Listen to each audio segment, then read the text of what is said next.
观众朋友好，这里是大时局，我是袁成。于朦胧离世已经整整1个月，真相没有平息，反而越滚越大。而这一次引爆全网的不是警方通报，而是一场生日直播。镜头里，郭俊辰笑着切蛋糕，可是下一秒，他做出了一个全世界都懂的手势——求救。桌上放着血红寿桃，正好5个，5是无路的谐音。这是巧合还是暗号？更诡异的是背后那条线，同一家经纪公司，同一类军火烟火商标，年轻艺人为什么会挂名到这种企业？他们是被谁当作人头？一边是警方的一切正常，一边是直播里的救命暗号，你信哪边？今天我们就把这一连串的暗号、商标、时间线一个一个摆到您的面前。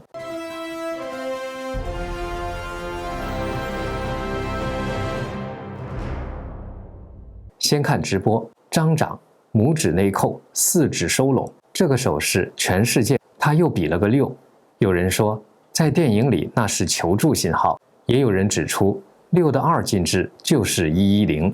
再看蛋糕，红寿桃5颗，碰巧还是无路可逃的暗示。接着是更深层的结构，同公司加同商标，这不是八卦，而是结构性风险，普通人申请不到，却同时出现在2个年轻艺人身上。警方说安全，但在铁链女唐山打人之后，人们早就知道辟谣不等于质疑。于是你看见 LED 屏幕无声悼念，海外联署冲破30万，3退数字飙升，这不是流量，这是求证。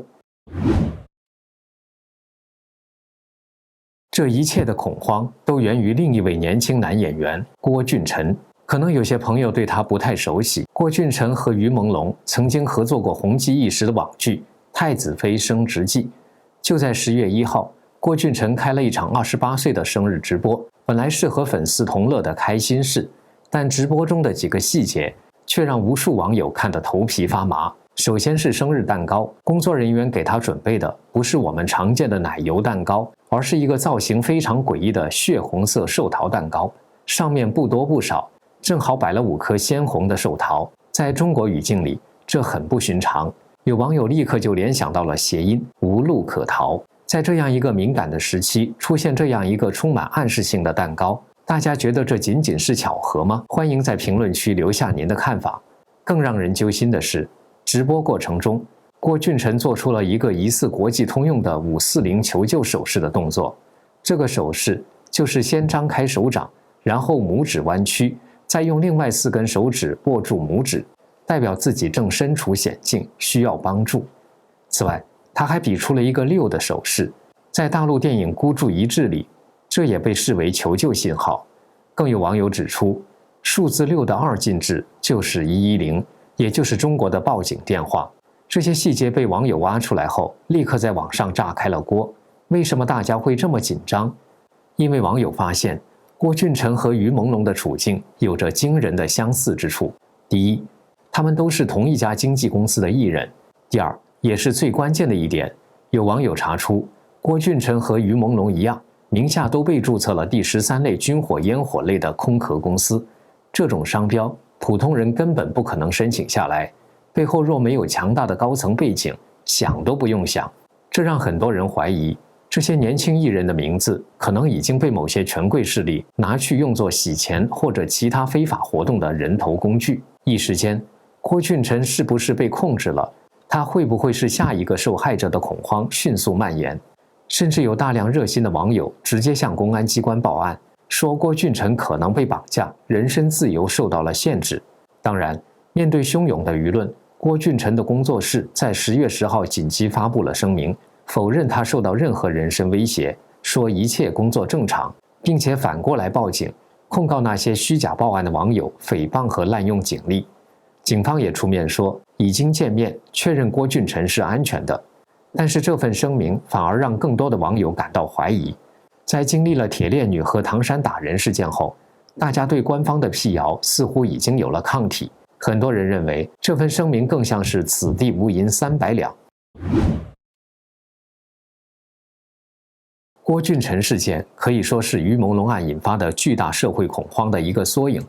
为什么一个明星的离世会让整个社会如此震动？因为大家看到的已经远远不只是一件娱乐圈的八卦。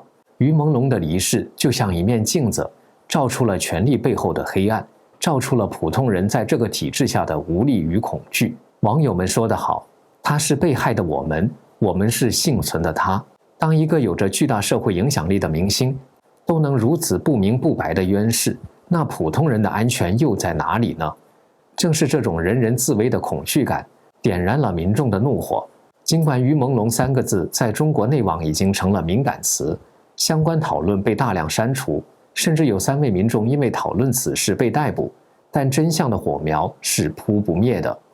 我们插入一段工商时间，我们很多人为了保护牙齿，天天刷牙2、3次，可是眼睛的保养更重要，因为牙掉了还能植牙补救，视力真伤了就麻烦了。从早到晚盯屏6到8个小时，感觉干涩、酸胀、畏光、眼压紧绷，你是不是也是这样？我劝大家，眼睛越早护理越好，越省心。推荐给大家一个小东西，一个非常好用的冷敷眼贴，贴上去大概3分钟，我就明显感觉眼睛放松下来了。这个眼贴里面有3种植物萃取成分，贴上去清清凉凉的，可以帮你缓解蓝光带来的压力，维持泪膜滋润。有86%的人反馈使用后更放松、更滋润。那么怎么用更到位呢？如果你是日常保养，可以每周2到3次，给眼睛做个小 SPA。如果眼睛已经明显干涩，或最近用眼很多，可以增加使用频率。白天用2到4片，分时短贴，晚上6片，连贴6到8个小时，睡一觉。这个眼贴在工作、睡觉时都可以用。我很多同事就是直接贴着工作，一开始会流泪，试用后就可以了。用完撕下来，不扯皮也不化妆，每天不到半杯咖啡的钱，就能给眼睛一份长期守护。需要的朋友就点击下面的链接，输入我的优惠码大10局，还可以享受95折优惠。好，我们接着讲。一场史无前例的遍布全国的民间悼念和追凶行动，正在以各种创意的方式冲破中共的网络防火墙。在江苏镇江，有很多不知名的城市，户外的大型 LED 屏幕上突然开始轮播于朦胧的照片，上面写着“我是于朦胧”，没有声音，一片肃穆。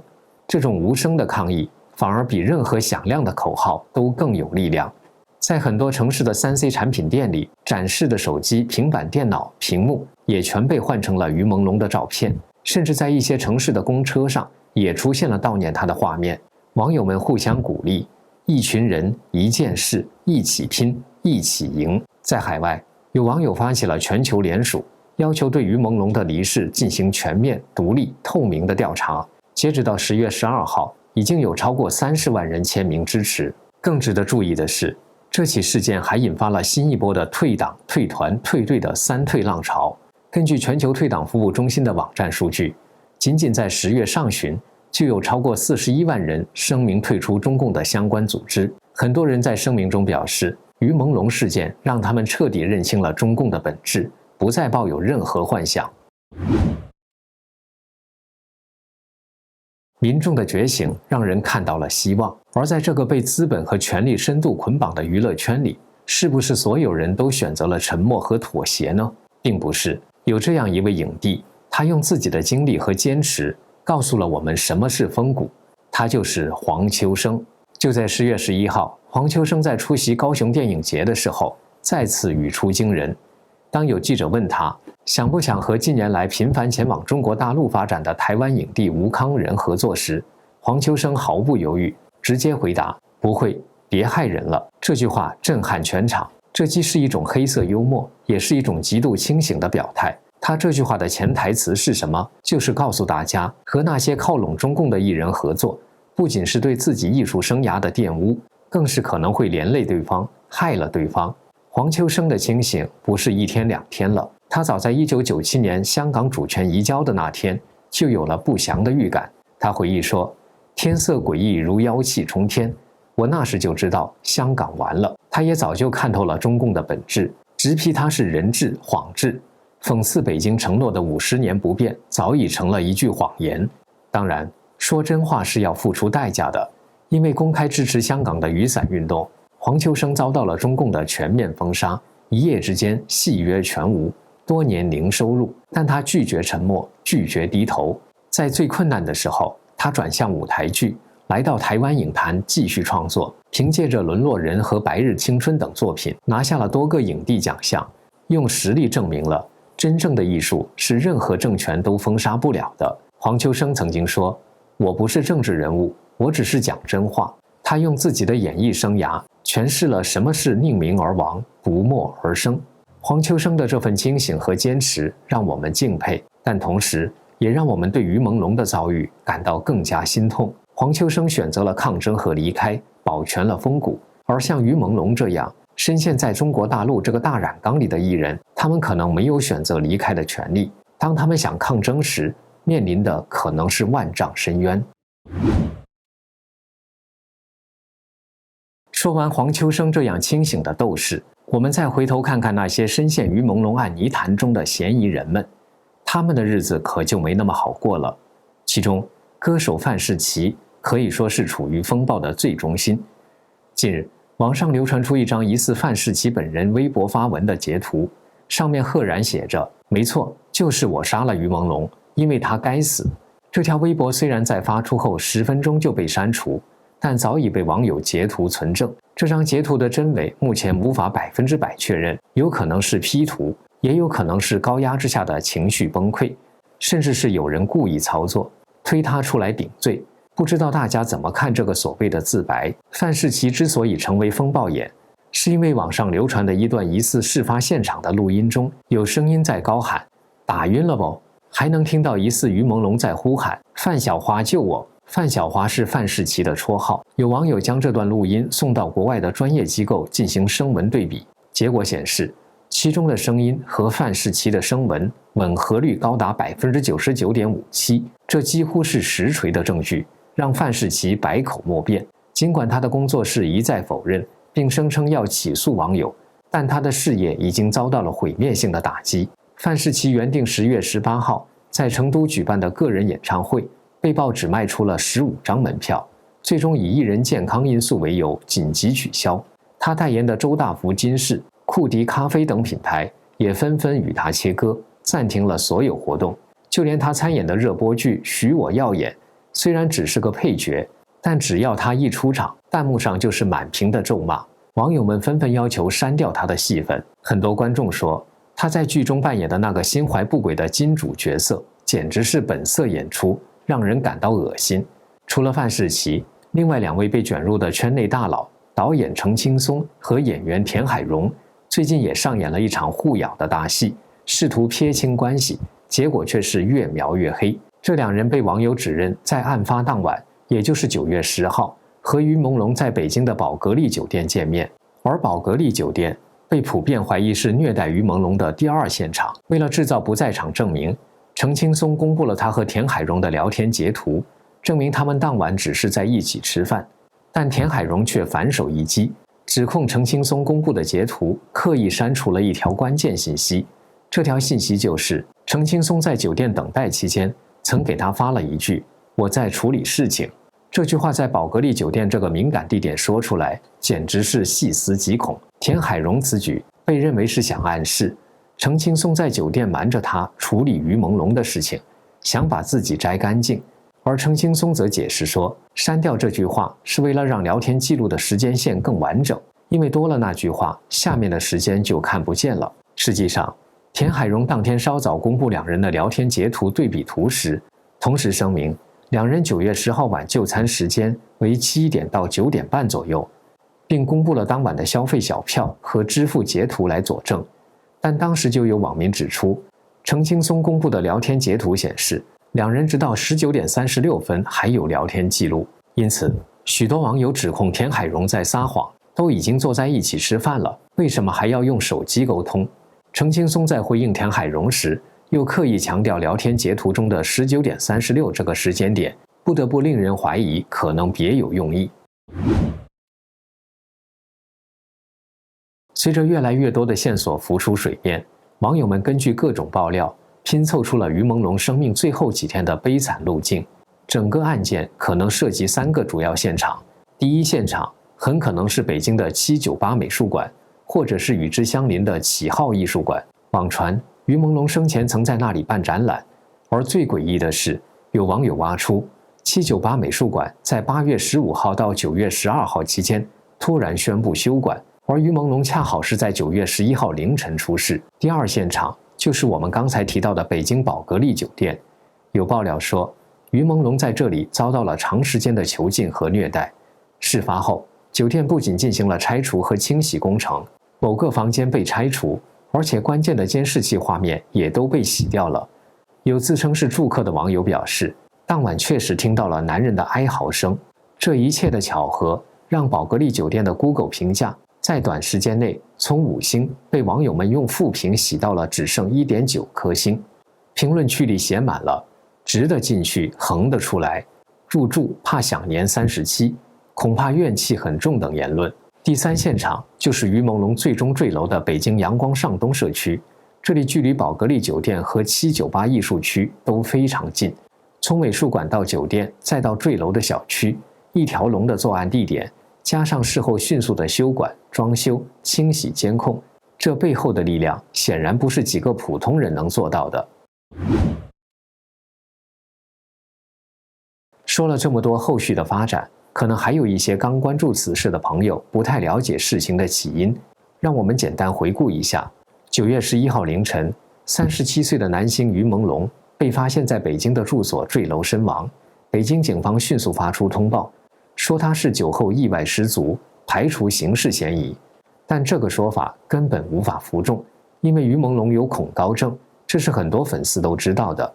而且网络随后爆出大量猛料，直指于朦胧的离世是一场因为拒绝潜规则而引发的悲剧。爆料说，事发当晚，于朦胧被骗去参加一个由导演、制片人、资本方甚至中共高官后代组成的鸿门宴，因为他不肯屈服，触怒了这群权贵，最终不幸离世。有网友找到了于朦胧在8月份最后一次公开露面的影片，影片中他戴着口罩和耳机，全程低着头，眼神躲闪，面容憔悴，右边的太阳穴看起来还有点肿，和以往阳光开朗的样子判若两人。上车后，他对着粉丝轻轻地挥手，如今看来，那更像是一场无声的告别。有了解他的人说，于朦胧看似文弱，内心却极其坚韧。据说他从25岁起就开始受到胁迫，但10几年来他从未真正屈服。他没有被金钱和权力迷惑，没有同流合污，一直坚守着自己的底线，直到生命的最后一刻，他喊出的也不是求饶，而是抗争。从一个演员的非正常离世到全网的追凶，从对娱乐圈黑幕的揭露到对整个公权力系统的质疑，从线上的键盘呐喊到线下无声的抗议，这起事件的影响力已经远远超出了它本身。它让我们看到，即使在最黑暗的地方，人们对真相和正义的渴望也从未熄灭。只要我们不忘记、不放弃，持续的关注，持续的发声，真相就终有水落石出的一天。最后，我想用大陆音乐人钟栋林为于朦胧写的歌《真相》里的一句歌词来结束今天的节目：真相不该沉睡，生命不该破碎，谁在掩盖最后的光辉？我们要真相，不只是泪水。好的，今天的节目就到这里。如果您也关心于朦胧事件的后续发展，请一定要订阅我们的频道，并把这支影片分享出去，让更多的人看到。也欢迎大家在评论区留言，分享您的看法和您知道的线索。这里是大时局，感谢您的陪伴与思考，请订阅、分享并打开小铃铛，一起在动荡中坚守真相，在黑暗中点燃希望。